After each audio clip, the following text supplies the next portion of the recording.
bir yigit masjiddan chiqib kelyapti, ko'ziga Azroil ko'rindi. Azroil menga qarayapsiz, ha, sizga qarayapman. Umringiz qisqa qoldi, 4 kundan keyin huzuringizga kelaman, ogoh bo'ling dedi-yu, Azroil ko'zdan g'oyib bo'ldi. Haligi yigit uyga borib ibodatini kamimi qilaman, 4 kundan keyin dunyodan o'tar ekanman degan xavotir tushib, ibodat qilib turganda bittagina sinimni holi nima bo'ladi?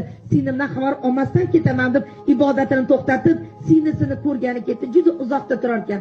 Borib sinisidan bilan ko'rishib, u bilan xayrlashib, yana qarangki uyga qaytib kelib, 4 kun muddati o'tib bo'lib, bugun Azroil kiradilar deb xavotirda ibodat qilyapti. Yo'q, Azroil 5-kuni yo'q, 6-kuni yo'q, 7-kuni, 11-kuni masjiddan chiqib kelyapti. Endi Azroil kulib turibdilar.